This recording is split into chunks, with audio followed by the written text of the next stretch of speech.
I grew up in Cuba, and I never thought that Cuba would become a communist country.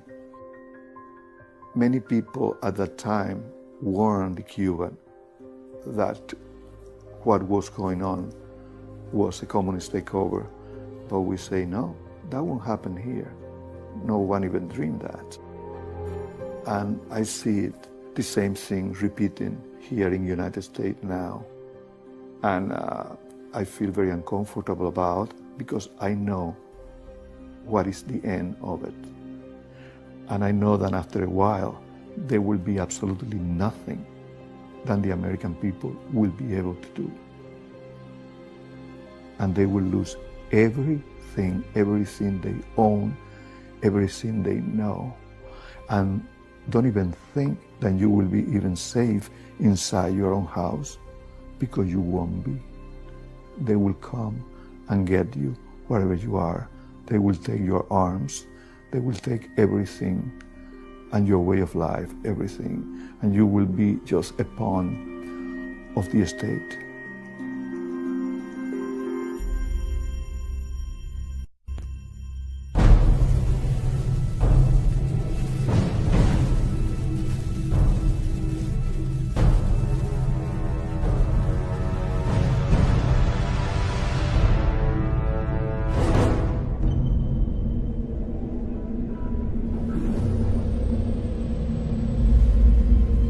You and I have the courage to say to our enemies, there is a price we will not pay, there is a point beyond which they must not advance. And this is the point I think Americans need to comprehend. If America goes down economically, it will go down militarily. If America goes down militarily, we all go down. The free world is finished, and it'll be finished for a very, very long time. Everything, practically, is in a self-destructive mode. We're in the most critical period we've been since the Revolutionary War. You're not alert, you're not awake with what's happening. They would just as soon see this country on its knees and everything equalized. That concept of collectivism, big government, is a magnet for the predator class. The plans for all of this are to have everything globally in place by 2020. If we're that dumb and we allow this to happen, we deserve everything we're going to get, because we're going to get it right in the neck. We're headed into what could be a nightmare that would make all the atrocities of the 20th century look like they were a dress rehearsal.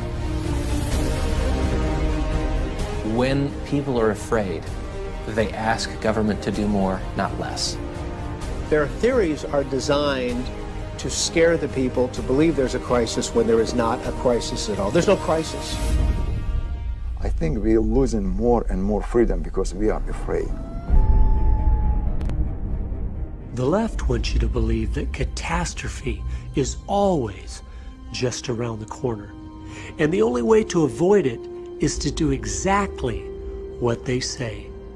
But this film will show everything they do is just a Trojan horse of deceit, carefully crafted to advance their real agenda of finishing America off.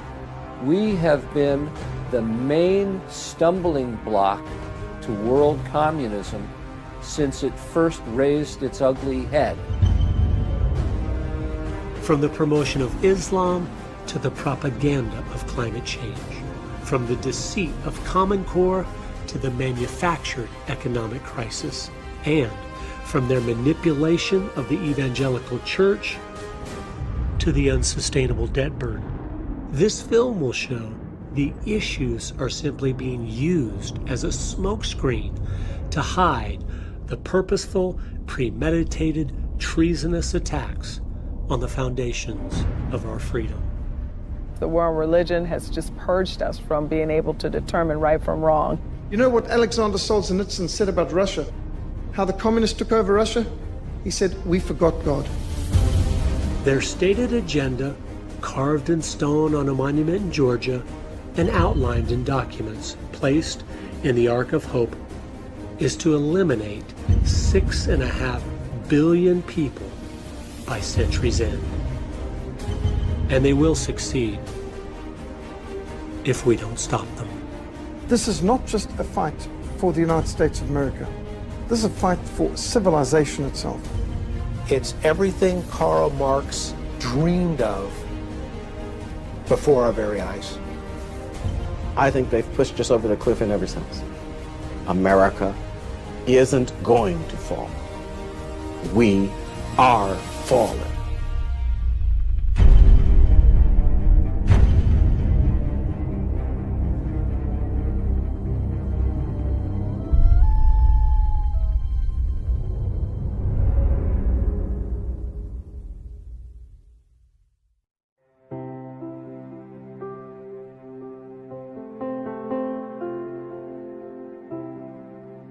In 2007, I was a state representative, and I had no idea the things I would discover about why America was collapsing from within would motivate me to take my life savings and make a film. And I had never made a film before. During the 2 years it took to finish the project, my children prayed daily that it would win the largest single cash prize film festival in America, which in my thinking was a mighty tall order. But of course, it wasn't for God. The 2010 $101,000 grand prize for Best of Festival goes to Agenda!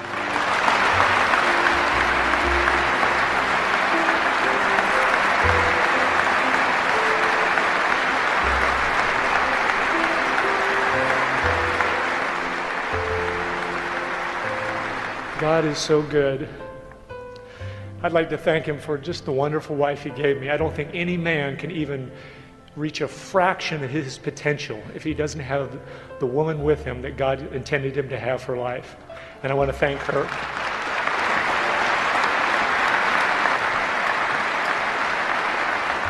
Kids, I'm giving this to you so you'll always remember God does answer prayers. Thank you so much.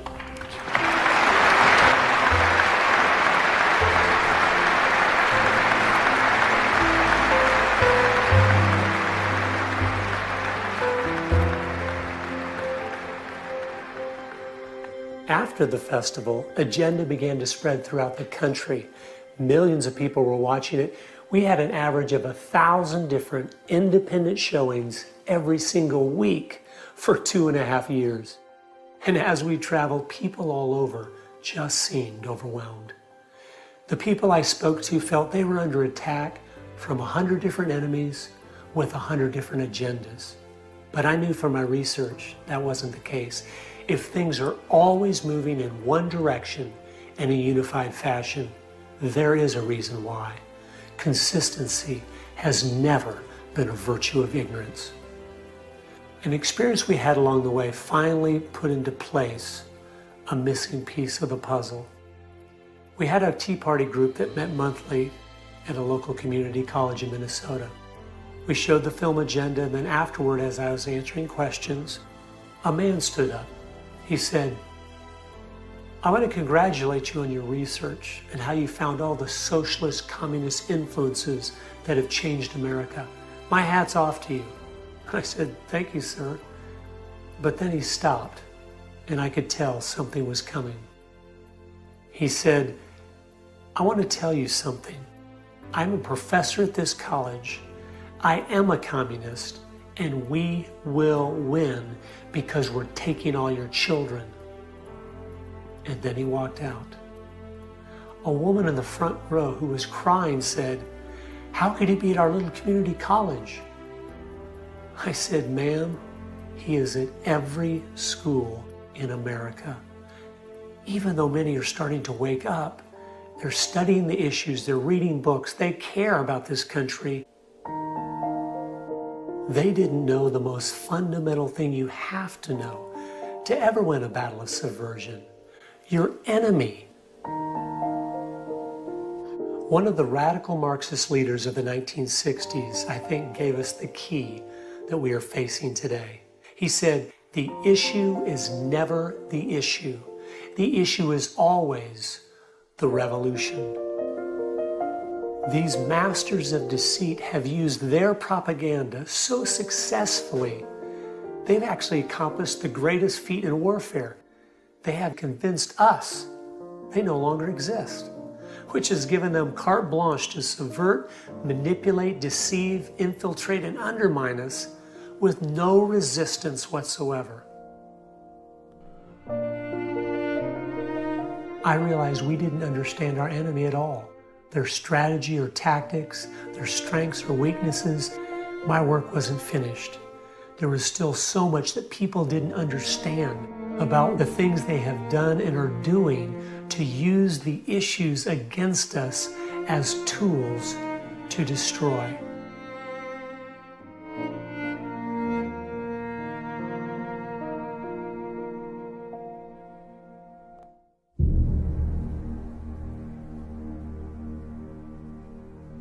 "2,500 years ago, in his masterpiece, The Art of War, Sun Tzu wrote, 'If you know yourself, you will win the battle 50% of the time. If you know your enemy, you will win 50% of the time. But if you know yourself and you know your enemy, you will win 100% of the time.'" If you don't know who we are as a nation, you don't know our identity, you don't know our history, you don't really understand the price that's been paid for America, then anybody can lead you astray. Once we understand who we are, it will be easy to identify our enemies by those that are attacking the foundations we stand upon. So before the last 100 years of subversion, who were we? What made America the greatest country of all time? God established 3 institutions: the family, the church, and the state. And He told us exactly what their authority was to be and what was within their jurisdictions. America's greatness was that we followed God's instruction on how those institutions should be run. All 3 were created by God to protect each individual person from being abused by the collective. Every attack against us today is aimed at destroying those distinctions. It's interesting to note the Communist Manifesto states the communist goal is to destroy the family, the church, and the state, all 3 of God's institutions.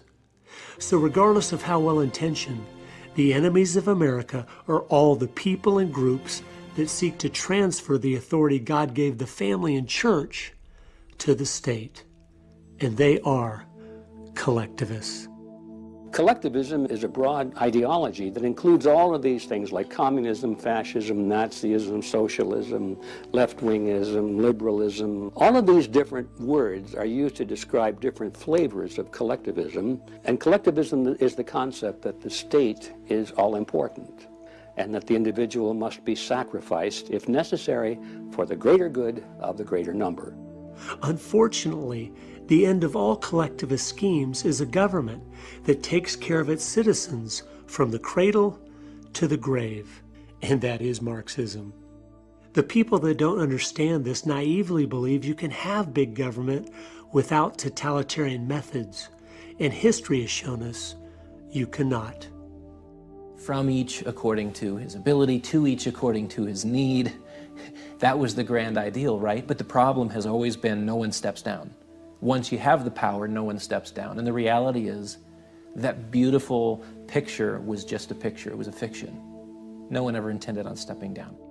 Therefore, that's the reason, no matter what government you go to, whether it's the national government in Washington, D.C., or you go down to your city hall some Thursday night and take a look of who are those people sitting up there in those big chairs, you know, while the little people come in and say, well, I'd like to complain about this. And they say, your time is up, you know. Who are those people in the city hall? They're collectivists, every one of them. They're enjoying this power. They've been drawn to that power. They're predators. Big government will never work because no one is capable of being in charge. We like to think of Hitler and Stalin as if they were uniquely evil people. But the simple truth is, every single person on the planet would have done the exact same things they did if they believed their philosophies and weren't accountable to any higher authority. Ideas have consequences. What you believe affects what you will do. They weren't uniquely evil. They were sinful men like the rest of us, but they had exceptionally bad ideas, the same ones we are playing with today. America was based on the opposite concept of individualism, was that the purpose of the state was not to govern the individual, but to protect the individual. The individual was supreme, and the state was the servant of the individual. In America, valuing each person, this is biblical. This comes from Christianity. You go to communist countries or Islamic countries, life is not valuable. You know, you kill, so what? You can put it in whatever package you want, but the facts are, the mantra of our age being accepted worldwide is from each according to his ability, to each according to his need. And that is communism.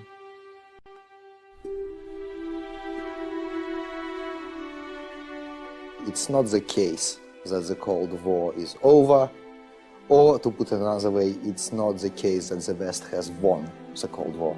The Cold War was not a military confrontation between two military alliances. It was a war of ideologies. It was a war of utopian totalitarian socialism versus democracy, market economy, freedom. I interviewed a New Zealander some years ago who infiltrated the New Zealand Communist Party and was sent to the Soviet Union to train at Lenin's Institute for Higher Learning in 1983. This was the school for communists from all over the world, 6,000 students at any one time, some of them on 7-year courses. They were taught there was going to be a massive opening to the West, that the communists did much better in times of détente than they did of conflict. So they were going to open up to the West, they were going to downplay communism, they were going to change their system. One of the tenets laid down by Lenin was that you have to pretend to be defeated.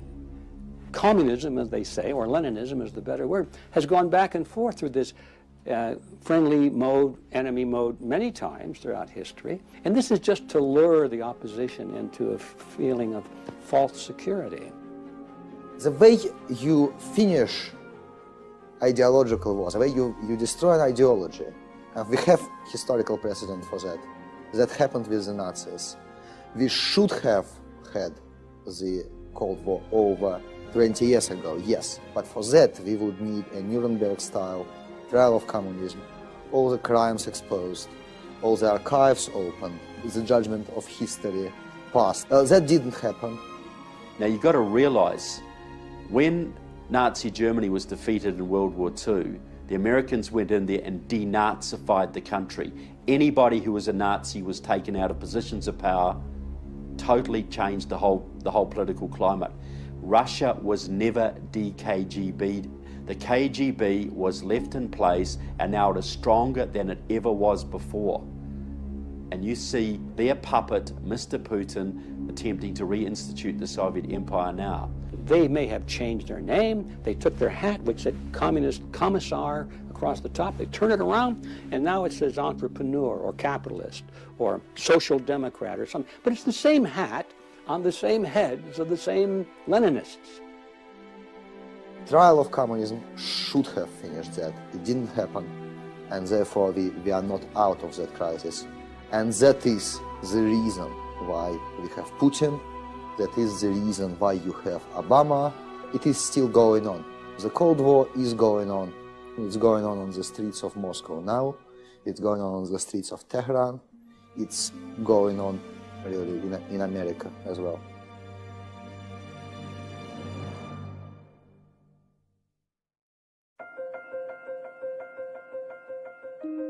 Let me give you, if I might, an example. They have a particular program they want to implement, and they go in and they ask for everything. They ask for everything, and they're aggressive about it. They push ahead. And so they push until they get opposition, starts to build up against it. And at that given moment, they evaluate the opposition. They say, Well, is there any strength to it? Will it last? Will we be able to endure it? Or do we push ahead even farther? If the movement grows up to where it can do them harm, they then back off and say, well, maybe we don't want it all. Let's compromise a little. Let us get along together now, because I'm willing to give up what I've asked for totally for just a bit of it. Aren't you willing to give up a bit that we can work together?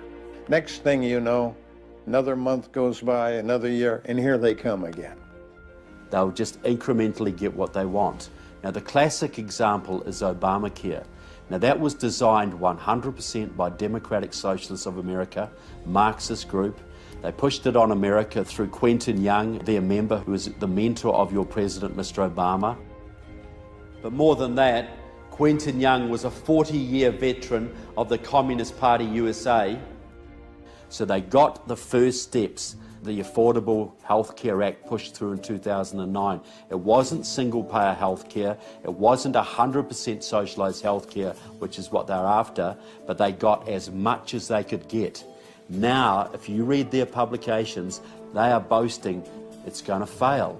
It's not going to do the job.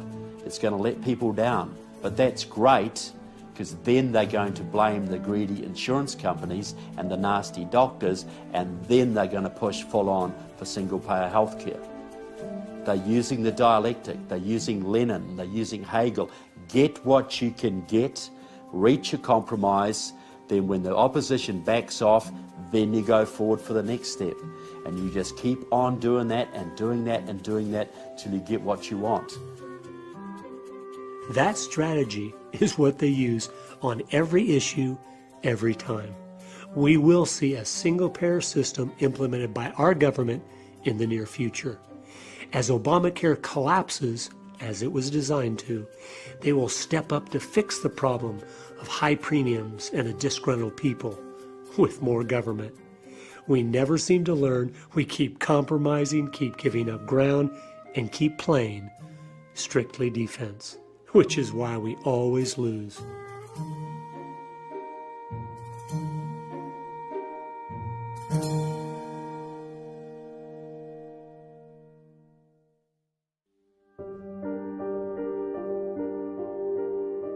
We are in a dependent state, and when you go to the voting booth, you get to vote your self-interest.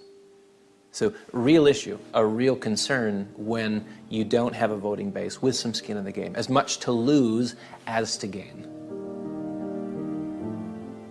What we know from history is that when you tip the scale at 51%, now you are talking about a license to steal. You're talking about that 51% tyranny that de Tocqueville was so concerned about.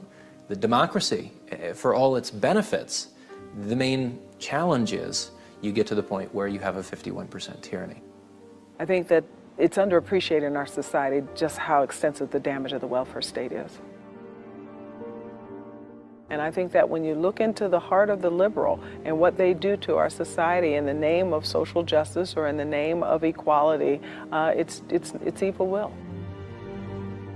When a government is working as hard as possible to create dependency in their citizens, you know that their real aim is to eliminate freedom, because no man is truly free that is unable to provide for himself.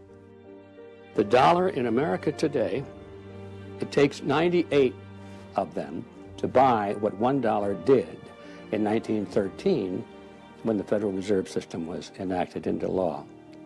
That is theft.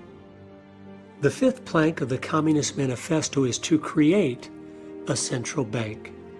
Ours was created in 1913 and is called the Federal Reserve. You say Federal Reserve, and I think most Americans think that's part of the government. But of course, the Federal Reserve Bank isn't part of the government. The Federal Reserve is a private bank. It's not a government institution. It's as Federal Express. I'm sure the individuals involved would fit nicely into my chart if we knew their names, but we have allowed them to remain anonymous. They also tell us we do not have the authority to audit them to see how much of our money they have printed, even though with each bill they print, inflation soars. At the current rate of inflation, which most think is very modest, things go up in price 10 times every 50 years. My grandfather bought a nice house in 1915 for $4,500. My father bought a nice house in 1965 for $45,000. And my house today is $450,000. So if the rates of inflation just stay like they are, my grandson's house will cost him $4.5 million, and his grandson's $45 million. Inflation is a tax. It's a hidden tax. And so it steals from people who have saved. When they finally retire at the end of a lifespan, all this money that they put aside doesn't buy anything anymore. Houses haven't gotten more expensive. The dollar has just lost 97% of its value over the last 100 years. 1 ounce of gold would buy 300 loaves of bread 2,000 years ago, and an ounce of gold today will buy 300 loaves of bread. Prices rarely change. What's happened is the Federal Reserve has been quietly stealing our wealth while we believe their lie that inflation is normal. It wasn't normal for the first 6,000 years of Earth history. It magically started in America in 1913. Our economic system today is based on Keynesian economics. John Maynard Keynes is the father of it. If there is any doubt to the purposefulness of our economic situation, listen to this. He said, quote, "By a continuing process of inflation, governments can confiscate secretly and unobserved an important part of the wealth of their citizens." Lenin was certainly right. There is no subtler, no surer means of overturning the existing basis of society than to debauch its currency. The process engages all the hidden forces of economic law on the side of destruction, and it does it in a manner which not one man in a million is able to diagnose, unquote. The second plank of the Communist Manifesto is to implement a graduated income tax. Ours was placed into law in 1914. If you establish a tax that is based on the government's power to determine what percentage of your income it's going to take away from you, how much of your income does it control? Well, that means the government controls 100% of your income. If that is the situation, you are no longer a free person.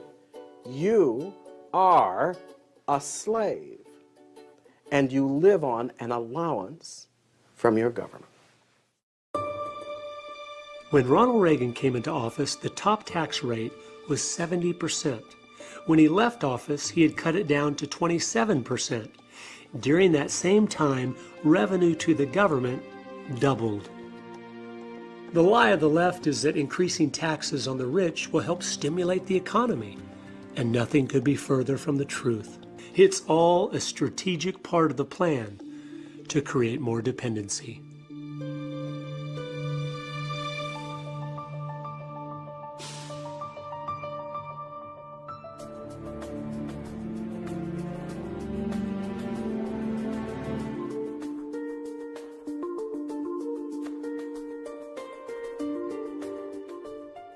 People wonder why our free enterprise system isn't working anymore. It's because the inflation, taxation, and regulation is effectively killing its productivity and its ability to create wealth. So now people talk about redistributing the wealth we have instead of creating more. Every single person in the world could be a millionaire. Wealth is created by hard work, creativity, and ingenuity. The lie that it's a fixed pie is perpetrated by those that seek to pit the have-nots against the haves. If you add up all the debts and obligations our government has placed on us, every single individual owes over $650,000, which obviously isn't ever going to be paid back.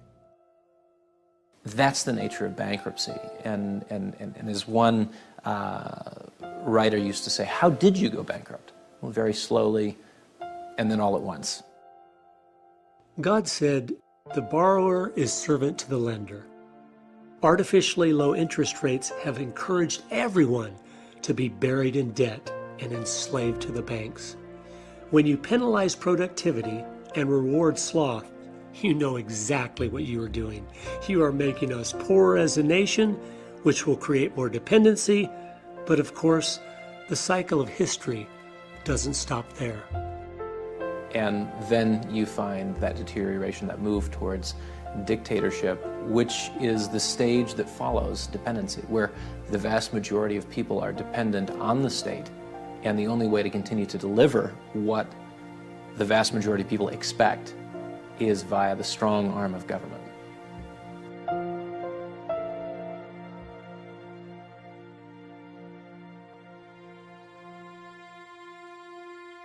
If you look at how do you change society, well, one of the things you obviously do is you go after the next generation.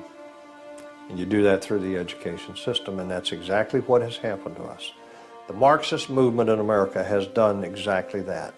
The education system establishes the direction for the future. It sets the hearts and the minds, the perspectives of the next generation.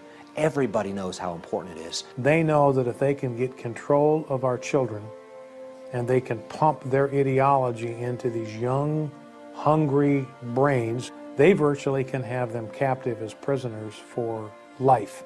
And you're doing it all under the banner of being internationally competitive, or college ready, or career ready. So the euphemisms hide the actual intent. The father of global education, Robert Mueller, was the Assistant Secretary General of the United Nations and the creator of the World Core Curriculum.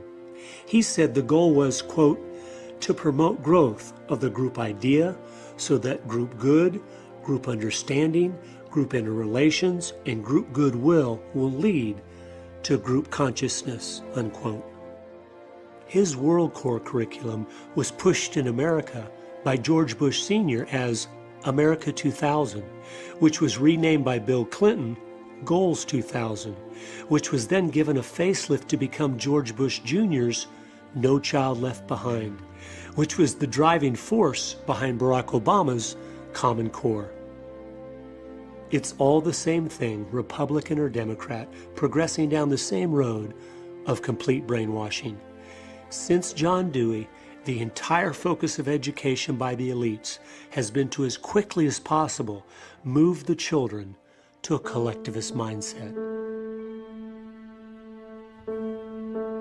The 10th plank of the Communist Manifesto states, provide a free education by the state for all children and to combine education with industrial production. Bill Gates has teamed up with the United Nations to build the model that will have our schools simply be a tax-paid training ground for corporate America. In the end, most of this tracks back to people who would benefit financially from a more government-centric economy because they're at table. They're already political players. They don't want to worry about competition. Not only is competition eliminated, but employees are created. The type that would be content to work 60 or 70 hours a week in a dead-end corporate job that just paid enough to survive. Traditionally, Americans would have had no interest in that. They would have wanted to use all the individual talents and abilities that God had given them. They wanted to do 100 different things in their life. Invent things, start new businesses, change the world. And the elites didn't want any of that, so it had to be destroyed. It's like we're going after Marx's vision and at the same time making it impossible as well, because the mind arson necessary to get an amenable voter means that the wealth that you're planning on redistributing is really gone. You just don't know it yet. Just as I was beginning to dig in, I realized I was making a big mistake. The temptation on all these different issues is to not accept the reality of how things really are.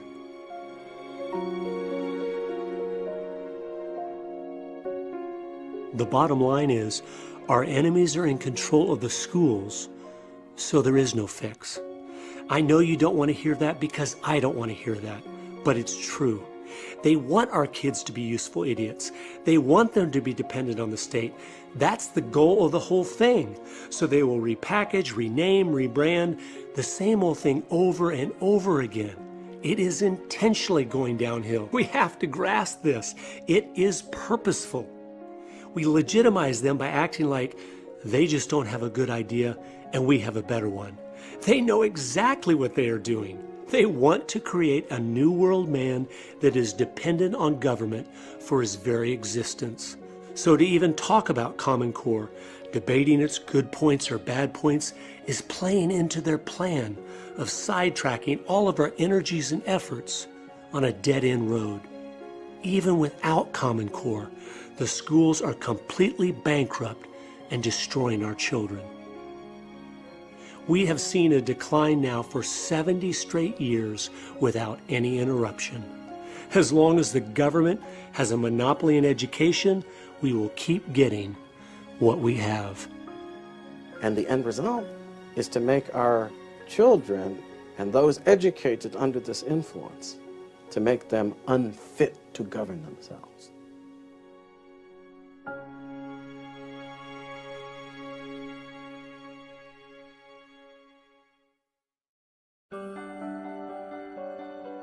We wonder why it's hard to get a good candidate anymore for President of the United States. Well, let me show you how education affects politics. In 1980, there were approximately 40% of Americans that were conservative, 10% liberal, and 50% undecided. And since even our numbers show that they are capturing 85% of our young people each year through the educational system, this is how it plays out. In 2012, America was divided at 30% conservative and 30% liberal, with 40% undecided. By 2028, it will be 20% conservative, 50% liberal, and 30% undecided. And by 2036, only 20 years from now, it will be 10% conservative, 70% liberal, and 20% undecided. This is simply demographics, and there is no quick fix to change this. 2016 is the last election in my lifetime where it will even be possible to get an actual conservative elected.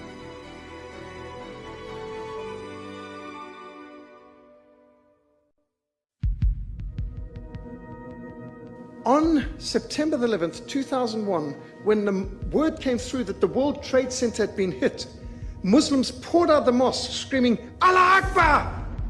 And they ripped a pregnant Christian girl to pieces, and they went on to kill 9,000 Christians that day in Jos. 9,000 Christians were slaughtered in Jos, Nigeria on September the 11th, 2001. Did your newspapers report that? We have delegated to the UN the right to pick the people who are going to be brought to the United States for refuge. And we keep opening our doors and allowing more in, and that's going to be it's a nightmare that's waiting to happen.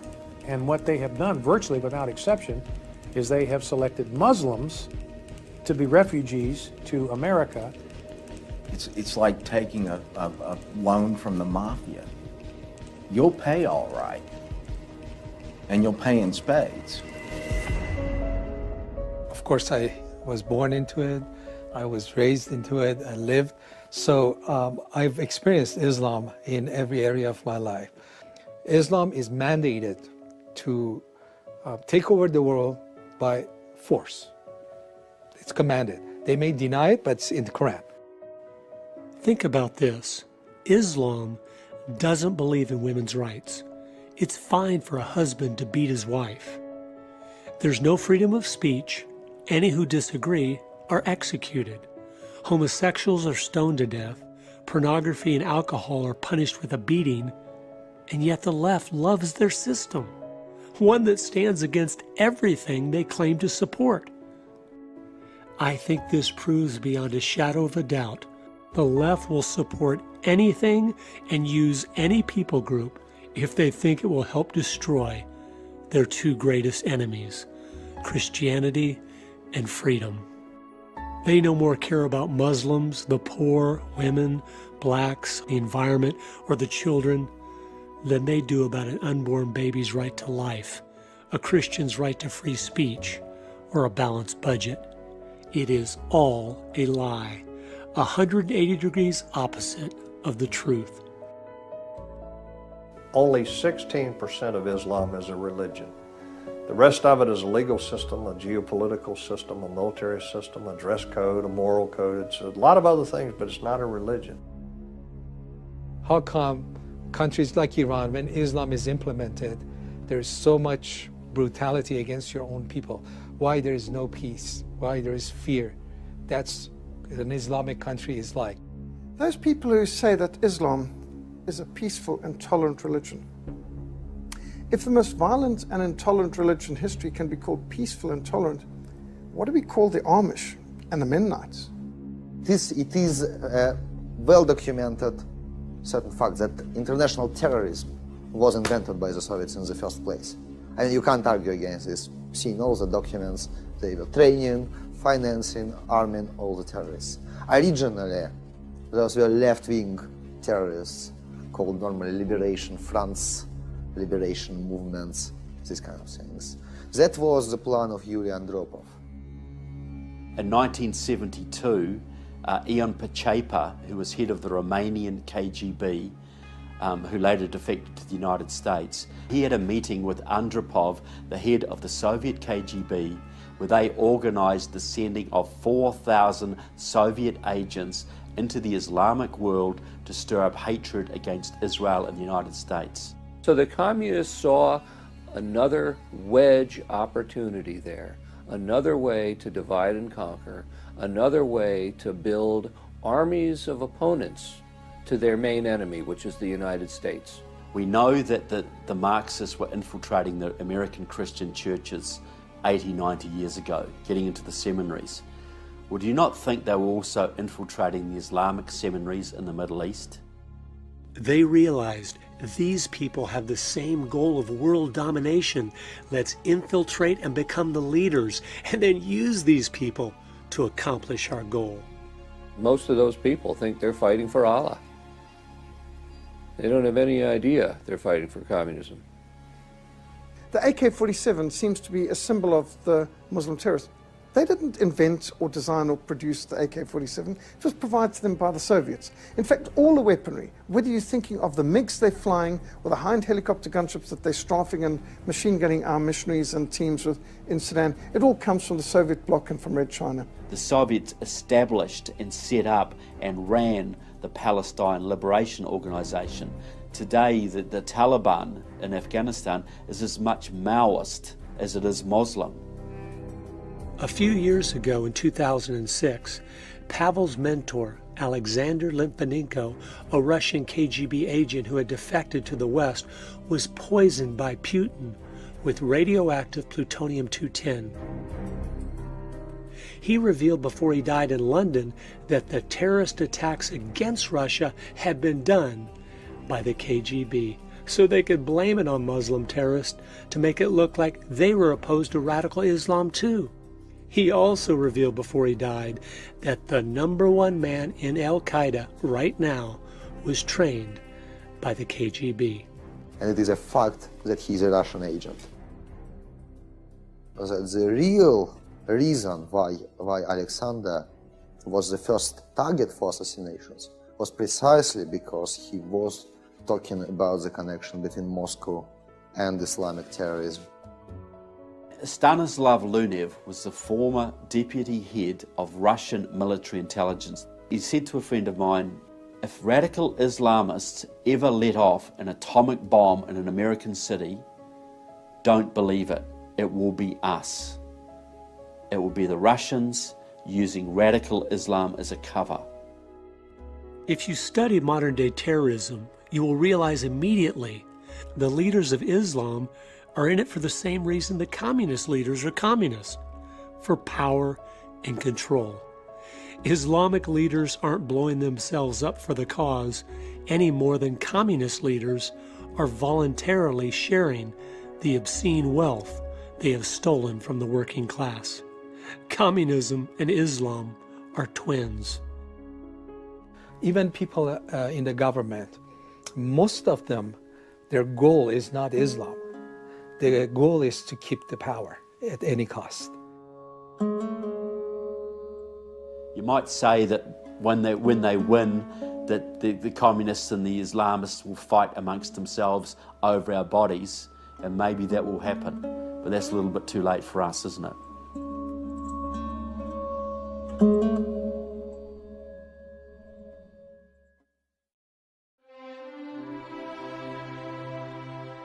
Missionaries were being machine-gunned on the roads. Red Cross ambulance workers were being killed. And what was absolutely scandalous is this was not only being funded by the Soviet Union and Red China, but by the World Council of Churches. The World Council of Churches was taking money from members in National Council of Churches in America and across Europe and putting that into what was called the Program to Combat Racism. Nice name, but it was funding terrorism, and they were murdering missionaries, and that's what we were fighting against. The World Council of Churches used to be known as the Communist Party at Prayer. It's a centralised body basically controlled once by the Soviet Union and now dominated by the Russians through the Russian Orthodox Church, which is totally controlled by the KGB, has been for years. Do you think in Russia, under Stalin, he revived the Russian Orthodox Church? Do you think he would have revived the Russian Orthodox Church had he not controlled it? Had he, this is an avowed atheist, living in an atheist system dedicated to the destruction of religion, but they revived the Russian Orthodox Church because they knew they could use it as a tool under KGB direction to influence other churches all over the world. What I see is that the church has become an enemy of God because it has been infiltrated with people that have degrees from elite institutions. And these are people that, they have come into the church, but they never were believers. There are some professors in divinity schools and seminaries that take delight in destroying the faith of innocent young people. Christianity has always been the main target because they knew with a strong Christian church, their plans of a one-world government that requires a one-world religion to succeed would never be possible. And I think that's why Christianity is a religion that people intent on despotism don't want around. The surest sign that the elites in our society are up to no good, just as the founders of our country predicted they would be, by the way, is that they're trying to get rid of Christianity. Because Christianity is what encourages people, emboldens people who live according to good conscience, acknowledging God, to stand firm in the right. Step one was to remove God's word, the absolute authority and standard of the church. It's as if the uncomfortable things that hold us accountable have slowly been scrubbed from the message from the pulpit. What was sin 2,000 years ago is sin today. And that's a message I think we need to hear quite often from the pulpit, and I don't hear it that much. Research shows the majority of Americans don't believe anymore that the Bible is God's word. But a more amazing testimony to the left's success is the vast majority of seminaries in America don't either. They realize that if you can influence churches, you can influence millions of people. So a lot of these people have had an end game in view, and part of the end game is seeking to enlist the church as pawns in their game. Step two was to force real Christianity inside the four walls of the church, while sidetracking those that were just religious with do-gooder causes. We Christians in the West, we are not even aware how much oppression we have in the U.S. We are persecuted without knowing it. They have told us, Christians, you can't do this. I said, yes, sir, we won't. You can't do, witness at your work. Okay, yeah, I won't. You can't talk against sin. Okay, sir, we won't do it. And so gradually, we Christians, what they allow us to do, okay, you can gather in your churches on Sunday, worship the best you can, and then go home. And we have accepted that type of Christianity. We have accepted that we should not and we cannot influence our society or the government. We have accepted those limitations that the enemy has put on us. And we have withdrawn into ourselves without even realizing it. Something that is obscene is something that shouldn't be brought into public. When are Americans, particularly people of faith, going to realize that over the course of the last 60, 70 years in our country, we have allowed them to redefine the world so that Jesus is obscene, so that God is obscene, the Ten Commandments are obscene, kids wearing a t-shirt that says Jesus saved, kicked out of school, people wearing an F word all over their clothing, they can wander around. As I dug in to find out how this had happened, I came across testimony from the Congressional Record in 1953. Manning Johnson, who was a top communist official, testified. He said, quote, "The communists discovered that the destruction of religion could proceed much faster through infiltration of the church. It was determined that with only small forces available, it would be necessary to concentrate communist agents in seminaries and divinity schools. These institutions would make it possible for a small communist minority to influence the ideology of future clergymen.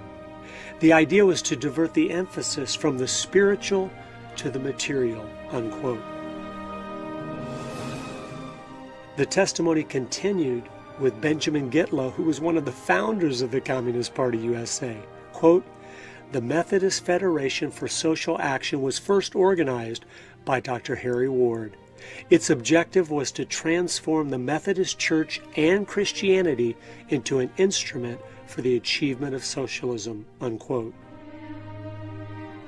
Dr. Harry Ward was not only a communist, he was also a member of the Fabian Socialist Society. His good friend and fellow Fabian was Dr. Walter Rosenbusch, and unbelievably, those two men started what is today the National Council of Churches.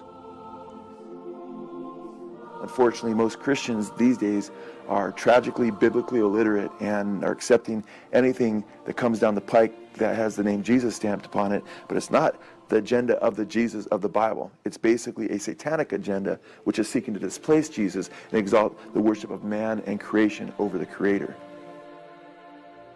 The communist goal was to turn their number one enemy, the Christian church, into their greatest asset. That monumental task is almost complete. They are turning the evangelical church into a counterfeit that worships a false God, one they have created that is only love, with a false gospel, a do-gooder works salvation instead of Christ alone, and a false mission, saving the planet instead of fulfilling the Great Commission.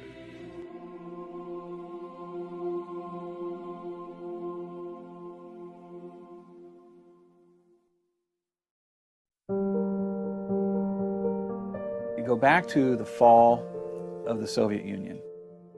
Suddenly, if you were from that side of things, from the communist side of things, you're looking at the world, and there's only one superpower left, and it's the United States of America. It is the only nation on earth that is built on the ideals of limited government, free enterprise, individual liberty, private property rights. So now you've got this one superpower that is completely opposed to everything you believe in. What do? Well, the word came down to harmonize the United States into the rest of the world. You know, what would get us to do that? What would get us to throw our liberties on the bonfire like a good old-fashioned book burning? Environmental Armageddon became the choice. You've got to save the planet. And that became the mantra. And Americans bought it hook, line, and sinker. The environmental movement became the most popular movement in the country, and people were willing to be led in any direction if it meant protecting the environment. And that's pretty much how we got there.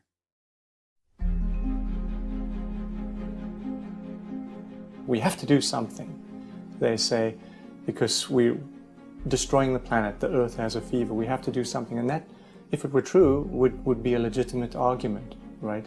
But if you're screaming fire in a crowded theater, then it's a wicked argument to make when there's no fire at all. You're just trying to move people.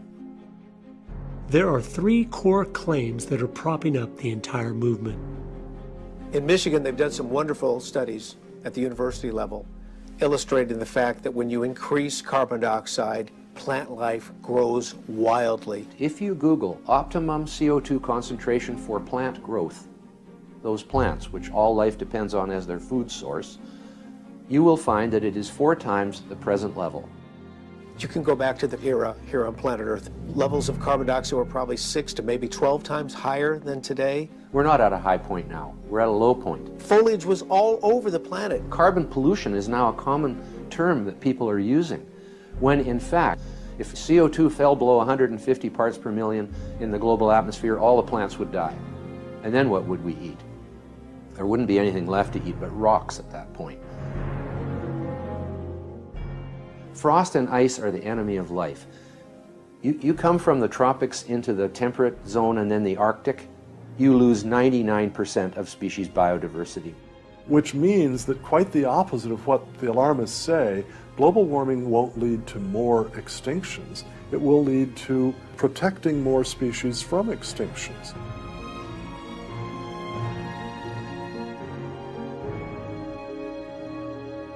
Over 115 different countries and territories are dying off by not having the 2.1 children per woman that is necessary for a country to survive. Population has increased in recent years because of modern medicine, and our environment has become so much cleaner.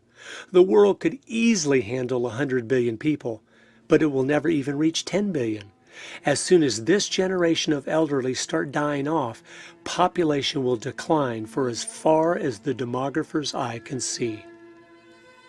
You know, you could move the entire population of the globe to the state of Texas, use a third of it for living space, a third for factories and workplaces, and another third for recreation, and you could leave the entire rest of the world completely uninhabited. You don't have to dig very deep into the key people and groups involved for it to become crystal clear why they continue to promote these lies. Karl Marx really got the entire modern environmental movement rolling. It's well documented. In fact, you can go back to 1883, a paper that was written by Friedrich Engels and Karl Marx, Dialectics of Nature. They talk about global cooling.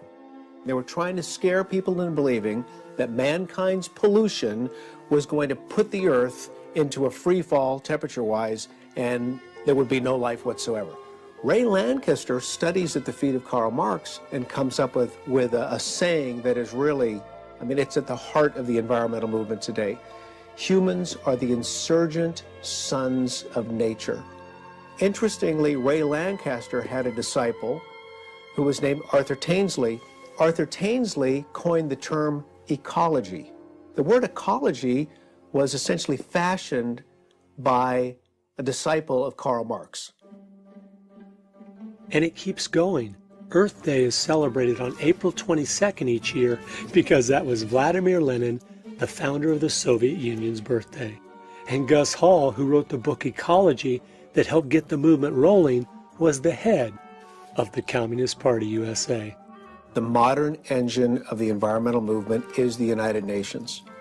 You have to remember, the United Nations Charter was written by Alger Hiss, one of the most notorious Soviet spies working in the FDR administration. People don't know that. When my friend was training in Moscow, the Soviets were openly telling all of their students from all over the world, the United Nations is our thing. We own it. This is our instrument for policy. This is our baby. Maurice Strong has headed up the entire environmental program of the United Nations for decades and is the father of Agenda 21. He said, quote, Agenda 21 is a blueprint for constructing the new world order. It is vital people grasp this, unquote. He picked Gro Harlem Brundtland to write out the world's environmental agenda in a document titled Our Common Future, which is where the term sustainable development was used for the first time. Guess who she was? The former vice president of the World Socialist Party, the group that Karl Marx himself started. The icing on the cake is the next player I came across, Mikhail Gorbachev, the murderous communist dictator. Guess what he did immediately upon stepping down from the Soviet Union? He started an environmental group, Green Cross International. You mentioned Gorbachev. He has no problem at all switching gears from the Soviet destroyer of the environment, comes to America, he's the savior of the environment. But what's he promoting? Bigger government, more control, more power to the United Nations, less individual freedom, all of the agenda of collectivism. He's doing exactly the same thing in San Francisco that he was doing in Moscow. And he isn't just some fringe player. He is one of the leaders. When I found out that the Earth Charter, which is supposed to be the new 10 Commandments for the 21st century, was written by Mr. Gorbachev, it was clear. Environmentalism isn't just like communism. It is communism. You couldn't make this stuff up. A lot of the people in the peace movement were in fact more pro-Russia and anti-American than anything. And they brought their neo-Marxism with them into the environmental movement, pushing it to the extreme left of the political spectrum. Greenpeace and their allies and a whole bunch of other fellow travelers have adopted these agendas, which actually, if they were brought into effect, would cause more damage to people and the environment than if we just went about our sort of conventional way that we're on now.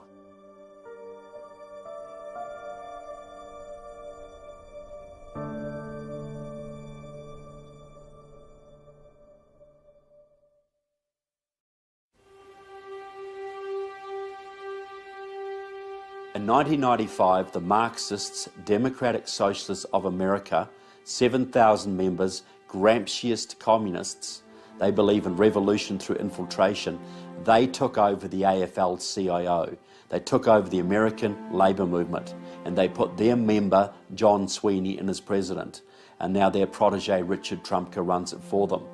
What they did, they then took over every single major labour union in the country, and that leverage enabled them to take over the Democratic Party. Because there's hardly a Democrat at any level in this country, from county commission to federal, who doesn't owe his job to the unions for money, for manpower, for get out the vote, even for vote fraud. They mounted a purge at the higher levels of all the Southern Dixiecrats, the conservative Democrats, the moderate Democrats, and now the Marxists, through the unions, have completely taken over the higher reaches of the Democratic Party. So you've got 20,000 card-carrying communists in your country are dictating the policies of the Democratic Party, which is controlling the lives of 300 million Americans. If this is hard to believe, I encourage you to go to the Communist Party USA's People's World or the Democratic Socialists of America's Democratic Left, and you will see every single issue they are promoting today will be the exact issues the Democrats will be putting on the floor of Congress tomorrow. And you've got all these loyal Democrats out there, good patriotic people, who still think they're voting for Harry Truman and JFK. Look, by the standards of today, do you think Harry Truman or JFK would have a chance in today's Democratic Party? Those guys today would probably be in the Tea Party. Yet their party is now run by communists, and all these loyal Democrats all over this country are still voting on party lines and basically voting for Marxists and anti-Americans because they do not understand their party has been taken over. It's no longer just an opposing party with different views. It is our enemy working as fast and furious as they can to finish the quiet revolution that started over 100 years ago. And that is why every issue is being used against us as a weapon to destroy.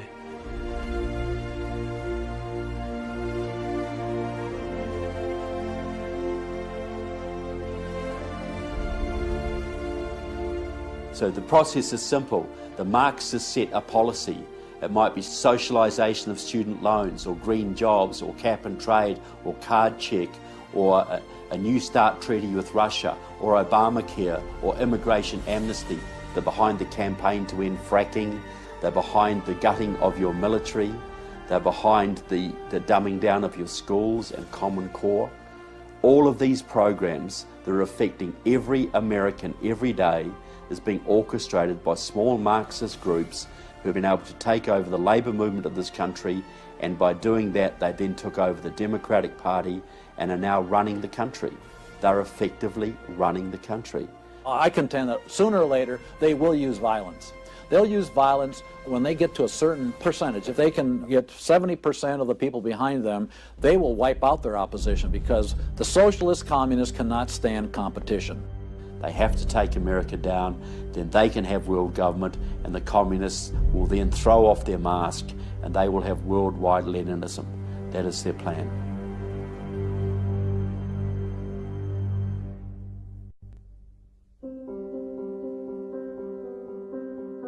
Like my pastor, he spent 5 years in prison.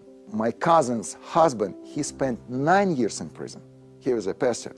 Because they say, no, you cannot worship in this way. You can worship to your God only as we say to you. So when government coming inside in our lifestyle, it's really bad for us. It's really bad. So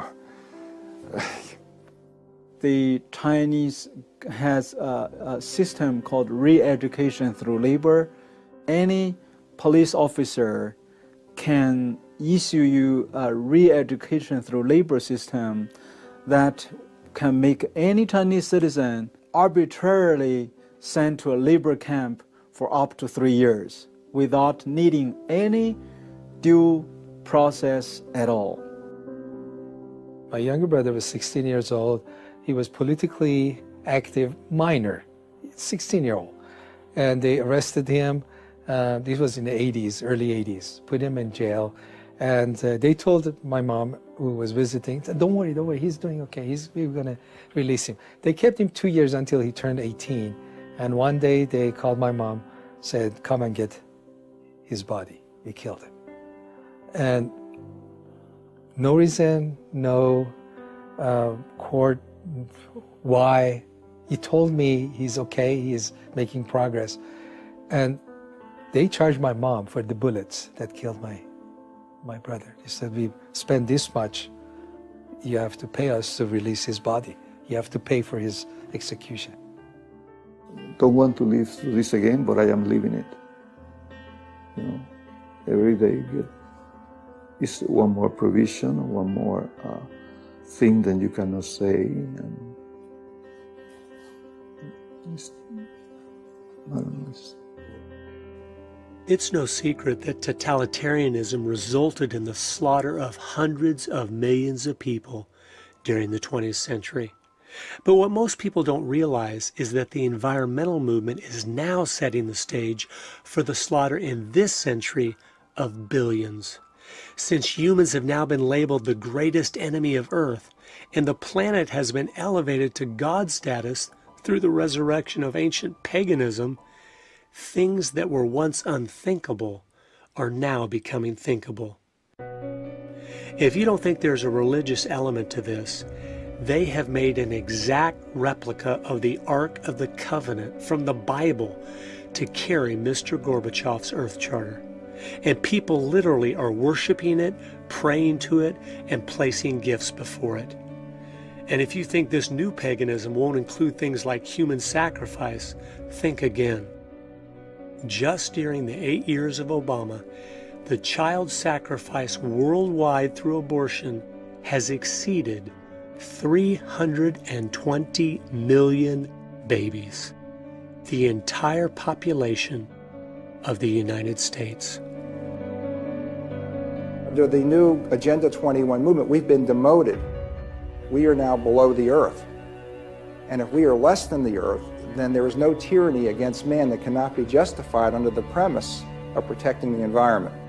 Honest environmentalists will all tell you, well, a good number would be, we have 7 billion now. They won't say a billion, they'll say probably a few 100 million. Okay, then you ask them, how are we going to get to that number? How are we going to get to that number? And they look at you with a blank look. Because abortion and sterilization isn't going to get us there, so how are we going to get there? And then I will always ask them the question, You want a war? Will a war work for you? How about a plague? Will a plague work for you? How about starvation? Will starvation work for you? And you know, in the back of their mind, they're thinking all those things will work for them, because there's no way you're going to reduce that many people on the planet to get it to where they think it's sustainable. And of course, at the same time, they're thinking, and I'm going to be one of the chosen ones who will be allowed to live.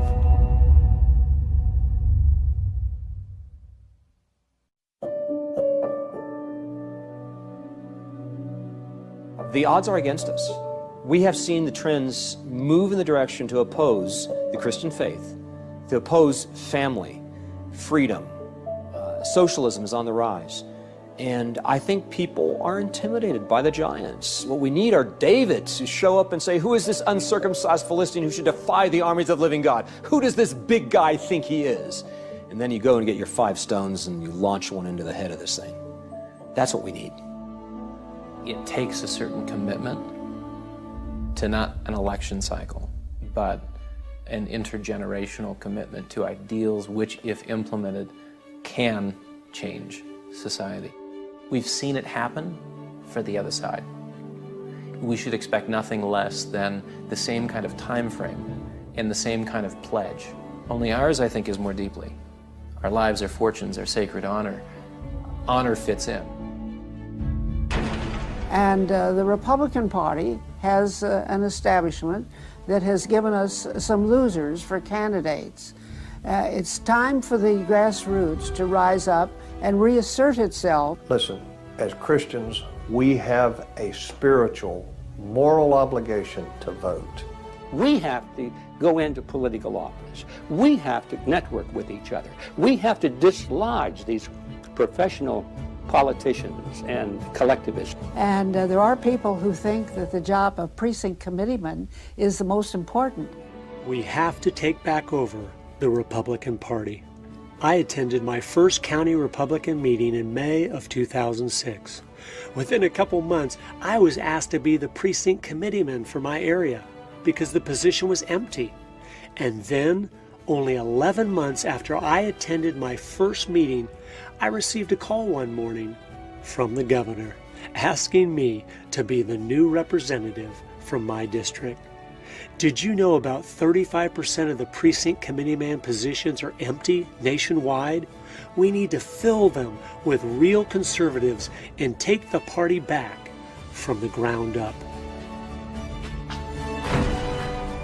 Number one, we need to bank locally at small independent banks so the money stays in our communities to make them stronger and more self-sufficient. Stop using the big banks. We are funding our own destruction with every dollar we give them. Number two, we need to get out of debt. This will make us economically stronger as individuals, which will make us stronger as a nation. Number three, be productive. Start new businesses. 100 years ago, 70% of Americans owned their own business. Today, it is less than 20%. Fathers need to come home and start utilizing the incredible potential of their families in creative home businesses. Number four, mentor youth to be entrepreneurial. That is where the money is and true independence. It also eliminates the need to go to college, where we are losing all of our children. And number five, buy USA every time you can. It keeps the money home instead of funding our enemies. It provides jobs for Americans.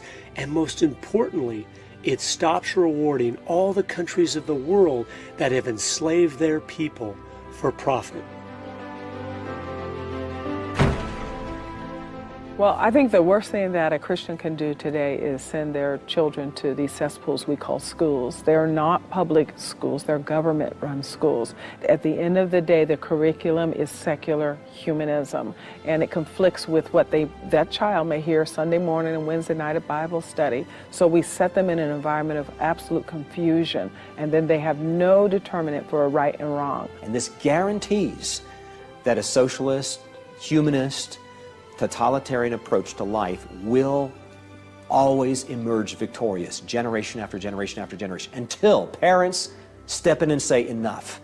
until a few of us stand up and say, we're tired of losing. We're not going to play this anymore. And the only way you're going to reverse the trends is if you start interjecting a biblical worldview back into the hearts and minds of our youth. The Bible says to bring them up under the nurture and admonition of the Lord. The scriptures tell us that we'll give an account for everything, especially for the stewardship of our children. It is a father's responsibility to make sure each of his children understand the world around them, so they aren't deceived by every clever-sounding lie that comes along. And I think the direction we ought to move as a culture is to the point where we essentially disband the entire educational infrastructure. And if we're going to collect tax dollars for education, then we say to parents, here are the education dollars that we have devoted to your students' education. It's yours. So if you want to enroll your child in a homeschool, if you would like to enroll your child in a private Christian school, education dollars follow the student to the school of the parent's choice. All efforts to reform education should be focused on one task: implementing a voucher system to break the government's stronghold. This would eliminate virtually overnight Common Core, failing schools, the promotion of immorality, the environmental propaganda, and the anti-Americanism, which is now the bedrock of the K-12 program. We can no longer sacrifice our children on the altar of convenience. Number one, we need to demand of our representatives that they stop the UN from putting all displaced Muslims worldwide in America. You know, there's 56 or 57 countries that make up the Islamic Conference. If you've got a Muslim in one Muslim country that needs a place of refuge, they've got 56 other places where they ought to be able to go. Number two, we must be sharing the gospel with those who are already here in America, praying that they will get saved and go from being a threat to us to our brothers and sisters in Christ. If you want to reach out to Muslims in America, reach them early and reach them with love. In Islam, there is no love. That's the weak point of Islam.